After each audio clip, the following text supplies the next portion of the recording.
Voilà, chers téléspectateurs, bonjour ou bonsoir, ça dépend de la biscuit.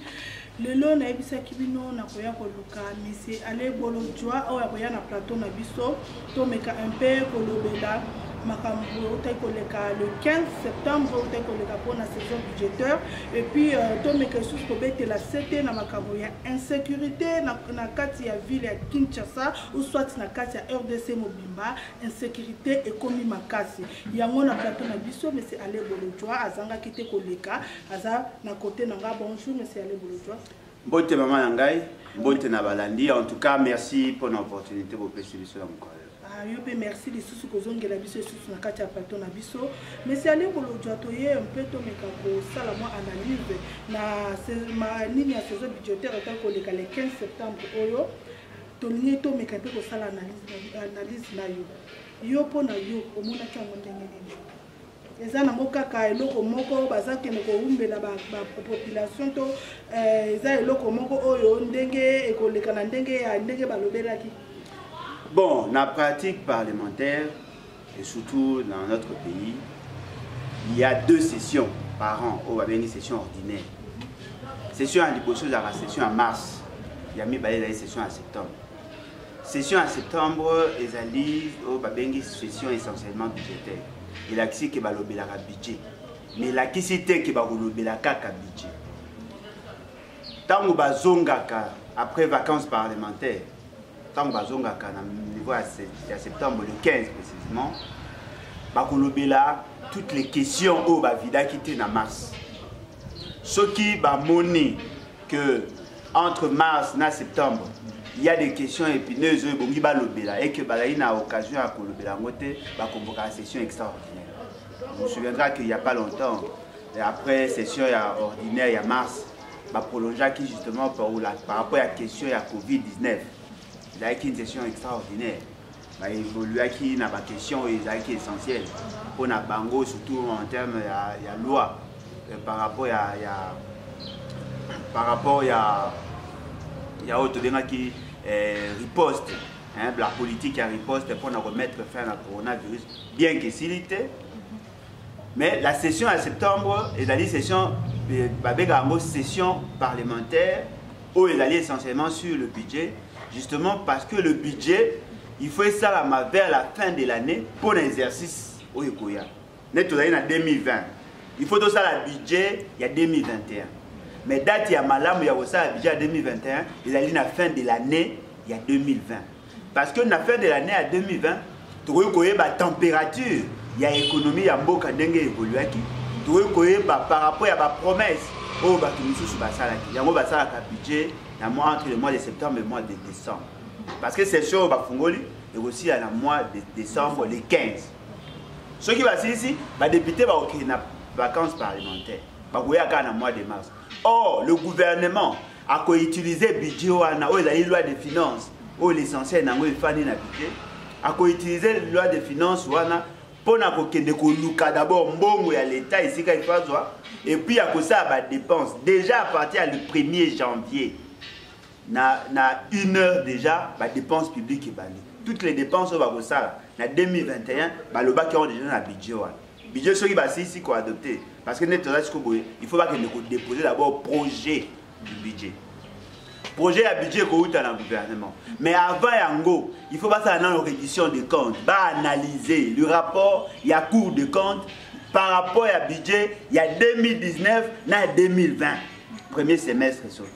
Tant qu'on va retarder la monnaie, le gouvernement se comporte qui va adopter Yango. Après ce qu'on va passer dans la deuxième étape, il y a quoi analyser le projet de budget. Le projet de budget n'a déjà été déposé. Oh, tu as dit la ligne. Et la ligne, la loi de finances rectificative, c'est-à-dire que comment le budget, il y a 2020, s'est comporté et quels sont les réajustements il faut ça pour que permettre au gouvernement aille que ça le rapport et la reddition des comptes. Ce qui veut dire que nous avons en retard. Parce que nous avons été secoués. Et là, nous secoué en 2020. Il a dit que l'incapacité du gouvernement il a mobilisé le fonds. Le budget à 10 milliards 900 millions. Mais quand on va bimisa le plan de trésorerie Et là, qui sait que le gouvernement n'était pas dans la possibilité, il y a qu'à mobiliser 10 milliards 900 millions. Or, ceux qui vont montrer que vous êtes capable de mobiliser 10 milliards 900 millions, il faut qu'il y ait une loi de finances rectificative. Le gouvernement n'a pas fait ça. C'est-à-dire qu'on avait un déficit budgétaire déjà à 100 millions de dollars dans le premier mois. Dans le deuxième mois. Ça, c'était le ministre des Finances. Mais il y a aussi un autre événement, le coronavirus. Le cas du coronavirus, c'est qui? Ce n'est pas le coronavirus en soi qui paralyse l'économie. Il y a une politique incohérente. Il y a une décision irréfléchie. Il y a un gouvernement qui a paralysé l'économie. Ce qui veut dire que l'État congolais, il faut réaffecter. Continuer à réaffecter par rapport à la COVID-19, par rapport à la question sécuritaire. Mais aussi, il y a qu'à tenir compte de la baisse. Il y a mobilisation, il y a moyens. Qui est dû par le fait qu'on avait paralysé l'économie. Le Premier ministre, le gouvernement n'a pas fait ça. Si pas hier, avant hier, le Premier ministre a dit la loi rectificative. C'est cette loi-là qui va maintenant donner le vrai montant à budget. Parce que le budget, M. Félix Tshisekedi dans Salaki, il y a 10 milliards 900 millions. Et là, qui, dans la fiction, ce n'était pas vrai. Il ne faut pas déposer pour qu'il y ait comme on attend. Mais cela ne veut pas dire qu'il va y la caca budget. Non. Parce que dans la confusion, il faut régner dans les esprits, surtout avant de Bonabiso, les parlementaires debout. La session en septembre, il allait essentiellement budgétaire. C'est-à-dire qu'on va parler du budget, oui, mais on peut aussi parler d'autres questions. Mais quelles sont les questions épineuses il y a des questions, par exemple, par rapport à la réforme électorale. Il y a un débat houleux. Il y a la question par rapport à la mise en probabilité à mettre en accusation. M. Félix Tshisekedi. Il y a le problème de la gouvernance, la désharmonie qui règne au niveau de l'institution. Il y a la question et avec d'autres lois essentielles pour le fonctionnement de l'État. Il débattre. Mais ce qui budget est commis priorité au commun, la budget. Oh, puis tu as remarqué les événements. C'est la première session où il y a autorité morale, il y a FCC cash.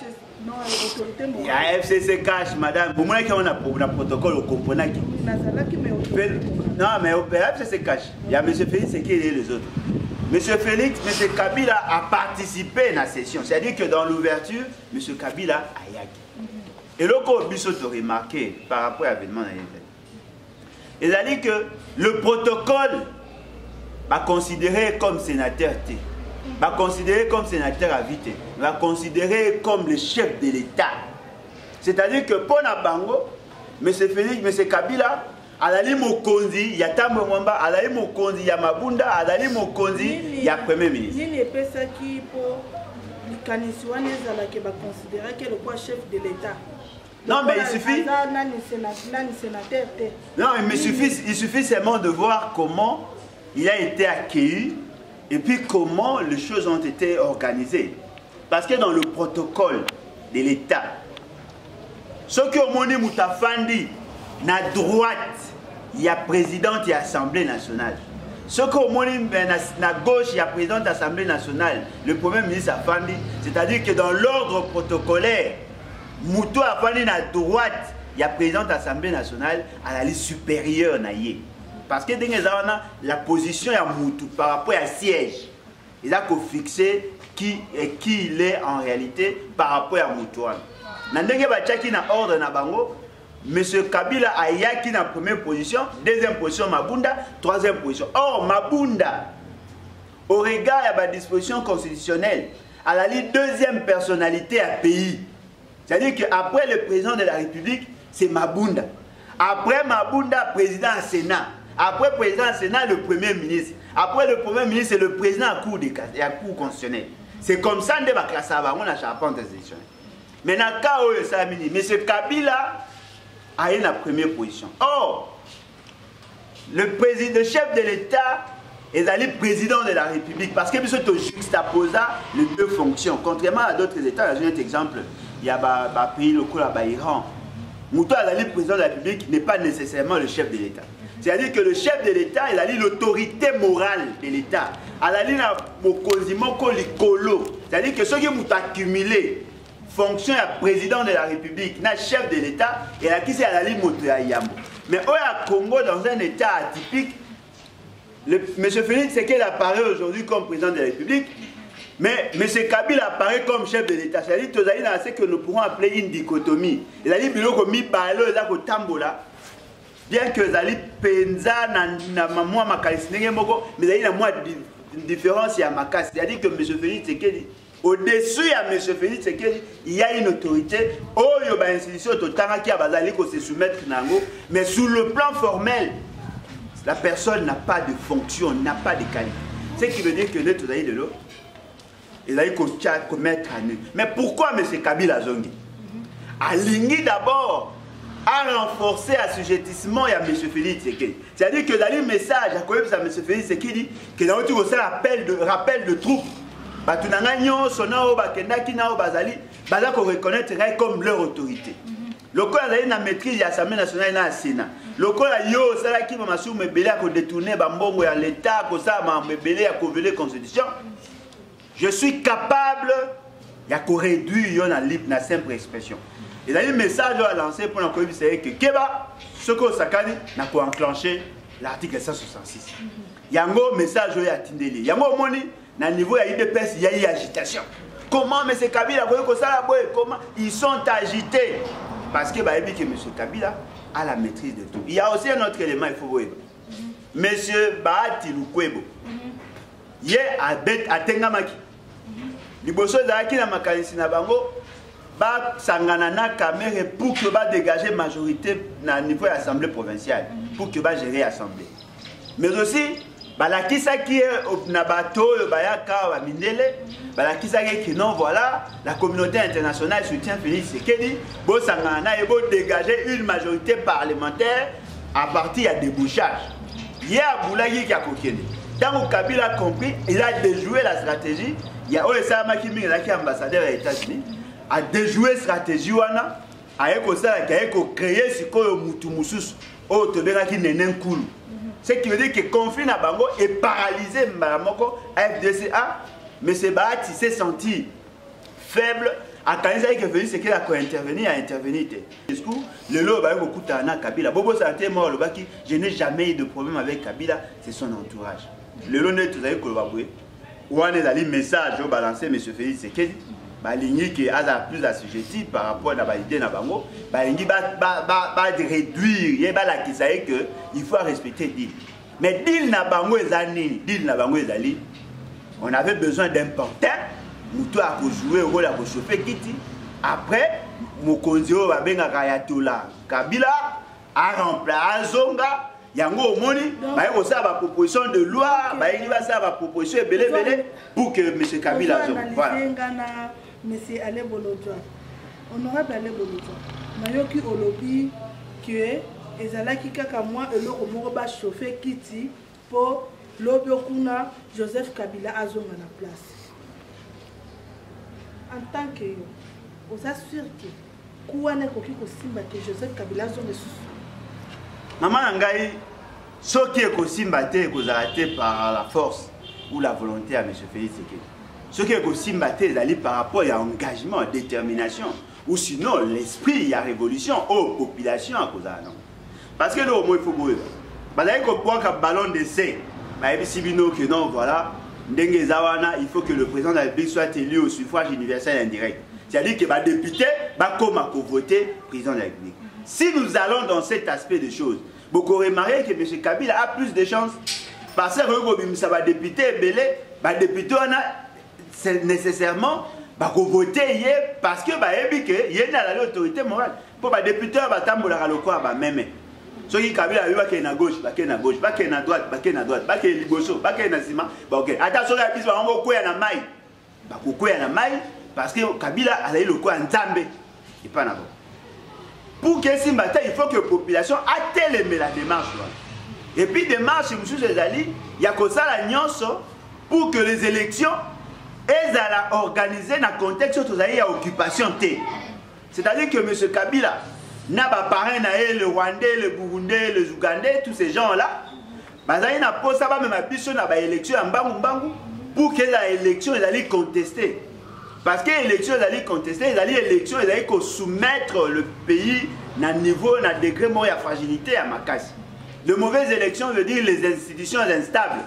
Or, ce qui est institution est instable, il y a qui dysfonctionnement. S'il y a dysfonctionnement, il y a pauvreté. Il y a une démarche. Donc ça, l'union va réformer. Mais puis surtout, au sein de la population. Il ne faut pas suivre les gestes 13. Parce que ce sont des mercenaires. Tout ce qui va. Tout le baki na batu, boki na batu na baba mercenaires. Tout ce qui va. Baki kotik la batu ya Kabila, bandi ma proposition de loi au bango basali par rapport à la réforme et à système électoral. Et puis ce qui est aberrant, dans leur réforme à système électoral, ils sont basés essentiellement sur quoi? Sur la CENI. Or, dans le système électoral, il n'y a pas que la CENI. Il y a aussi la Cour constitutionnelle. Il semblait qu'on négligeait. Et devant ces réalités-là, déjà qu'on préparait tricherie à 2023. M. Kabila avait la maîtrise de la CENI dans la Cour constitutionnelle.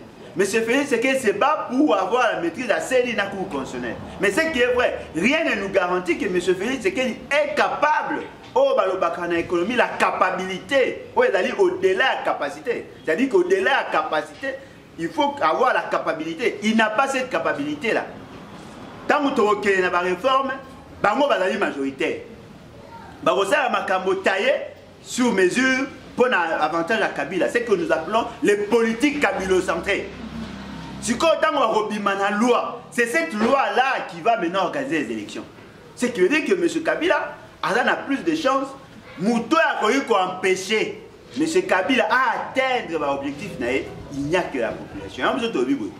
Il faut que tu enclenches l'article 64. Tout le monde, M. Kabila, M. Félix Sekeli, M. Kabila, FCC cache. Tout, à partir de Wanande, tu vas convoquer un congrès fondateur pour l'avènement de la 4e République. Et dans la 4e République, on va avoir une nouvelle constitution, une nouvelle loi électorale, où il faut exclure. Bateau va profiter d'un forfaiture électorale. Donc, nettement, M. Félix Sekeli, le quoi il va apparaître comme un yes man. À cause de Maramounion sur Kabila Koloba, Nasuka, il y aura un autre Martin Fayulu qui va se plaindre.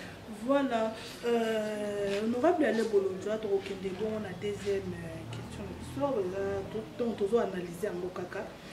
Insécurité au écouti na kati ya ville à Kinshasa et puis na Congo mobima na kopi koloba. Insécurité ya ndenge motala ba komiti na niveau kokotela batu na kati hôpital na ba infirmier na ba maladie na libéré. Koloba ni pour insécurité. Maman Langai, insécurité est allée dans le monde entier. Partout, dans le monde, il y a une insécurité. Mais, différence, c'est allée les motivations. Est-ce que vous avez dit que l'amboka, tout ça, quand on a bandit à grand chemin, on a belé. Django, Kulu Kanga, Nane, belé, bandit. Bazaka, ceux qui baillent comme ça, opération. À côté, on a Kwakani, Bataïbi, Bilo, Gabinake. Tout ça, quand on a bandit, on a écouté dans un batini, il y a un maillot à Boumio, c'est ça qui. Mais on a commis bandit à Ekoiba, à Eko violer, et là, il y a une culture n'a bisoté. Au départ, il y a la partie est. On est comme on a violé, mais cette fois-ci, il y a comme un viol systématique, c'est-à-dire des gens qui se sont organisés pour aller non seulement piller, mais aussi violer. Culture, et outil culture, il a qui préparé bien avant. Parce qu'au départ, quand on a violer, on a violer, des faits bénins. Mais aujourd'hui, tu as vivre en Kinshasa. Et puis au même moment, tout ça comme on a président de la République et son parti, comme il est accusé, il a organisé la milice. C'est-à-dire que M. Félix Sekeli, tout en étant président, Aza Kobanga, il y a un commis qu'on recruter les jeunes. Mais il y a un commandant suprême, il y a force armée et la police. Ceux qui ont commis qu'on recruter les militants, au commis qu'on créer une milice. Ce qui veut dire qu'aux alliés qu'on se sentit en insécurité. Mais qui l'insécurise? Pour plus de notre pays qu'on insécurise. Nani a qu'on insécurisé pour pousser à de recruter les militants. Boye Bayango que M. Félix Sekeli en signant les deals avec M. Kabila, derrière Kabila, il y a le Rwandais. Derrière Kabila, il y a les ennemis de la République. Ce qui veut dire que même l'institution présidente de la République n'est pas en sécurité. Au cas où on a une population dans l'insécurité. Et puis, il y a un passe moment dans Moutoyo a tindaki batuba qui ne côté la centre de santé. Azaki agent. Yé azate. Yé bakangi ete. Bakangi de bateau ba accompagner. Et puis la carte na bango ba mineur ba longoli bango ba samba et sika mona ba mikolote ba otina wana tribunal pour enfant. Mais to yebi ba réalité ndenge ça. Mutu wana wa formata ki a concocta ki eloko wana. Aya sali opération ba yibi ba kimi. Yé mutu wana akimi. Yé muta commandité wana akimi. Bakangi ete. Mais ba violer ba infirmière. Mais quand on peut imaginer ceux qui va violer mutu na ndaku na yé, on peut comprendre. Ceux qui va violer na nzela, on peut comprendre. Ceux qui vont violer dans une entreprise privée, on peut comprendre. Mais va violer bango dans établissement public. Dans établissement public. Établissement il a qui clôturé. Mais va violer bango na kati ya Moussa. C'est-à-dire que les Congolais sont dans l'insécurité, même dans le lieu de travail. L'État congolais est incapable de sécuriser ses propres agents. Bongo biso ba oyo banzete ba kasa ko kaukao. Tout ça est l'insécurité à quel niveau? Au Congo, dans le lot, comme il y a une opération, il y a un catch.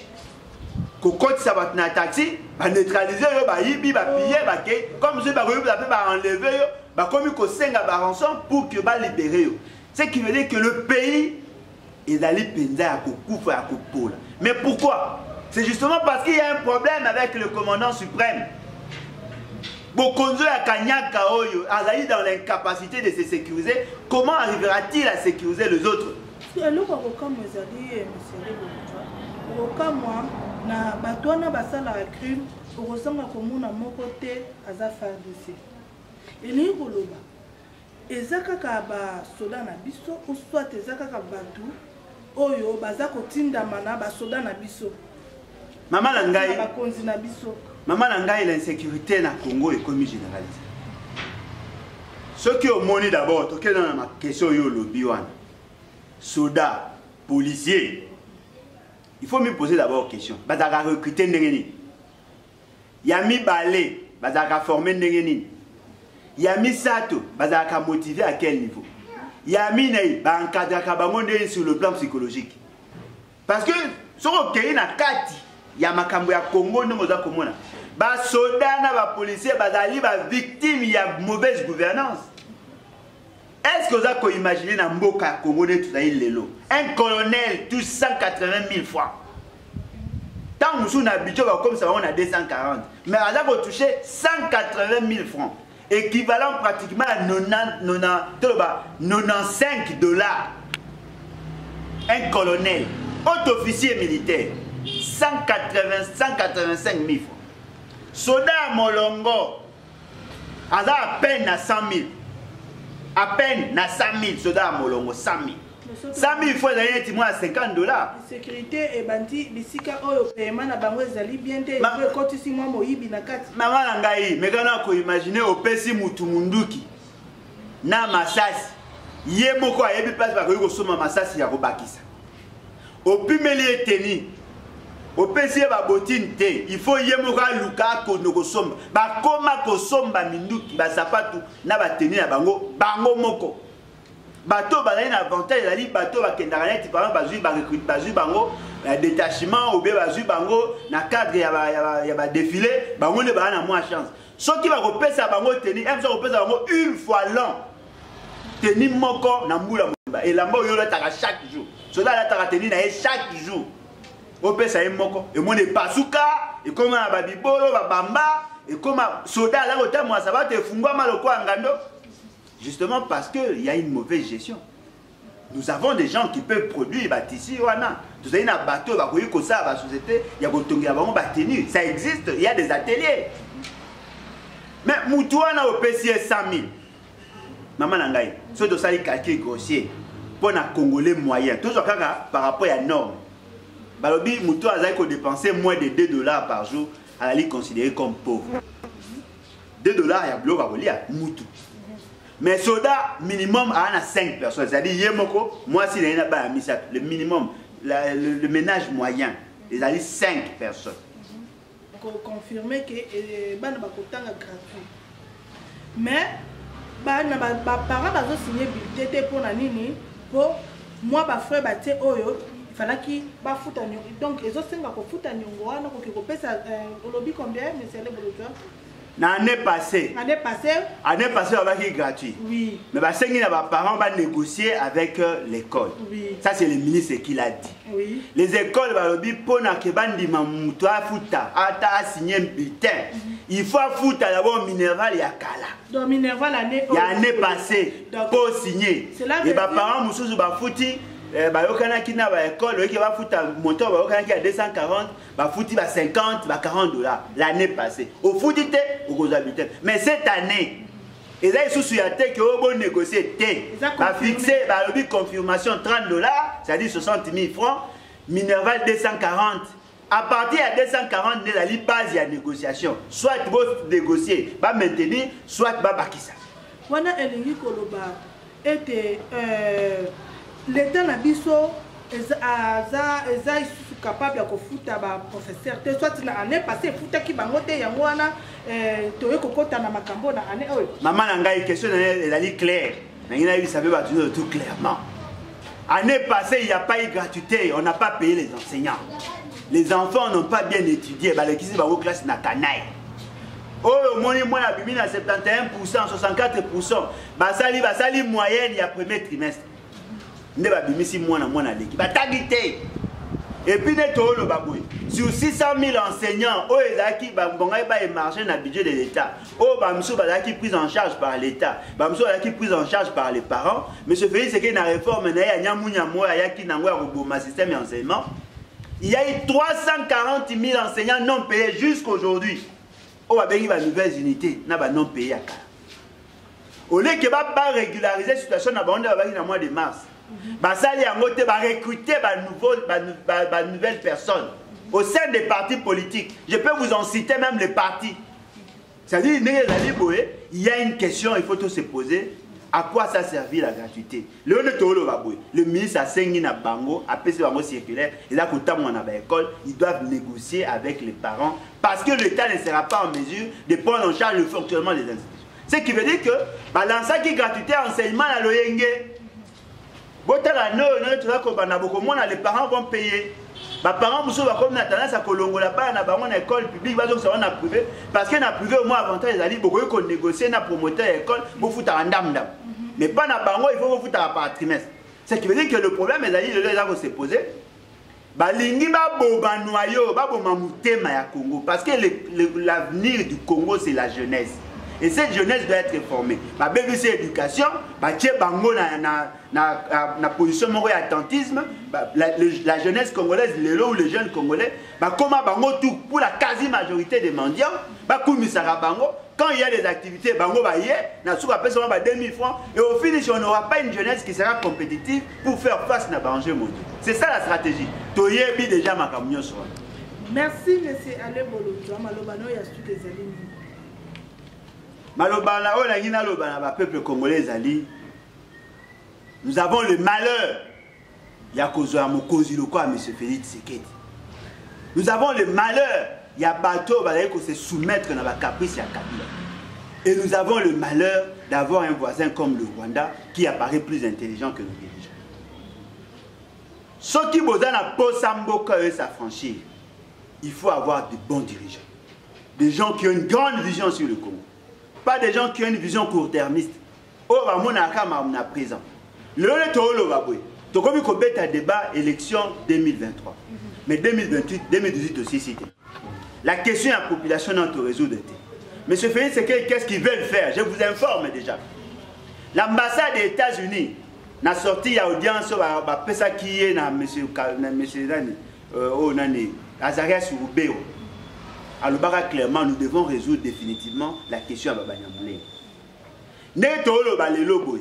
Recensement au bozo yo kawana, il y a deux finalités. Un, il y a liboso, donner la nationalité na ba étranger au benga Baba Nyamulenge. Balingi ba pesa bango nationalité avec la carte. Ba yebi que bino boza une intention ya kokene élection à suffrage universel indirect. Ils auront plus de chances d'avoir un président Tutsi avec ce système là. Ceux qui vont postuler dans la population va voter. Mais ceux qui vont pas grands électeurs, le corps va aller à Kanyaka, va côté va voix. Conséquence, on aura un Tutsi président. N'oubliez pas qu'il y a eu un Tutsi qui était candidat dans ces pays. Or, les Tutsis sont des Congolais par naturalisation. Mais M. Félix Tshisekedi va Congolais. C'est faux. Parce que les Congolais d'origine, ils allaient lier d'abord la terre. Il faut être l'un des copropriétaires à Mabélé pour être Congolais d'origine. Tous ceux qui sont Congolais, ils sont Congolais par naturalisation. Seul le Congolais d'origine, ils allaient propriétaire à terre. Et donc, ils vont créer glissement. Le groupe de 13 on a mercenaires. Le net au babou, le net au babou. Ça les propositions, conditionner l'élection na recensement wana. Bango mo bazo ba recensement ici en 2022. Alors que toyebiti si connaît tout ça na financement. Ils n'ont pas un plan opérationnel. Sur base de quoi va 2022.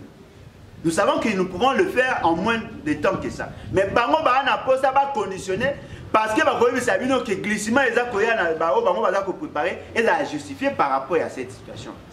Ce qui veut dire que l'un de nous a trahi, c'est M. Félix Tshisekedi. Il a accepté, il a servi l'ennemi à Congo, car rapport à la poste se maintenir au pouvoir. Nous voulons demander à notre population, tout sangana, tout se mettre ensemble, tout créer bloc.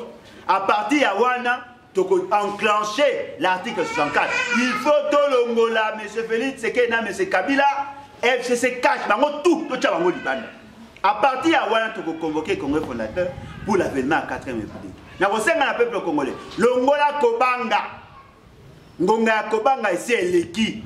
Mourir n'est rien, mais vivre sous l'oppression, c'est mourir chaque jour en déshonneur. Il faut que tous les Congolais conscients s'élever comme un seul homme. Mettre fin à l'occupation. Faire en sorte que le pays soit affranchi. Afin que tout le monde ait envisagé l'avenir y a pas un abysse. Le Tchad, d'ici 2032, à cause de la difficulté à Maï, ce qui veut dire que nous aurons une guerre due essentiellement à la déplacé climatique. Des organisations sur le plan interne, au Sangi problème financier, qui peut accepter de mourir en silence au nom de la paix? Il faut faire le choix entre la dignité et la paix. Nous, nous choisissons la dignité. C'est à vous maintenant de voir Binobo Polini. On a contacté Bisso, numéro de la liste simple 00243 81 250 28 51. Bobenga Bisso 5 sa force afin que tout bouter hors d'état, tout mettre hors d'état de nuit tous ces éléments malicieux qui empêchent à notre jeunesse d'espérer un avenir meilleur. Merci beaucoup. Merci Valentinho sur Cartouche TV. Binomo Bolotu comme on a analyse au lycée aller Bolotu a outil un peu ko transmettre on a bino Valentinho sur Cartouche TV to Valentinho sur Yamboka Mobimba Biscano sur votre ami bobo sanate ko s'abonner et puis ko liker.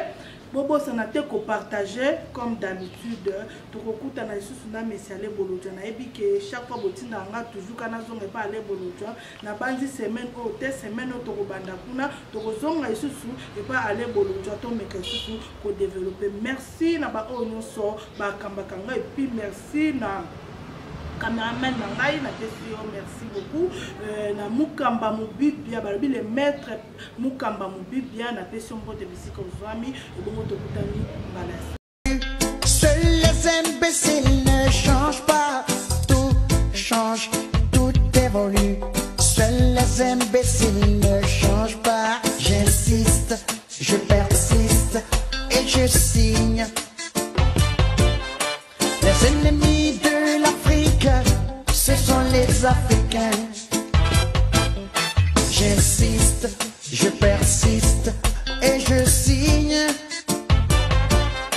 Les ennemis de l'Afrique, ce sont les Africains. Les imbéciles ont décidé d'entrer dans l'histoire. À reculons, les peuples bâillonnés écoutent la symphonie des canons. Les Algériens égorgent les Algériens. Les Somaliens fusillent les Somaliens. Les Rwandais génocide rwandais. Les Burundais découpent les Burundais.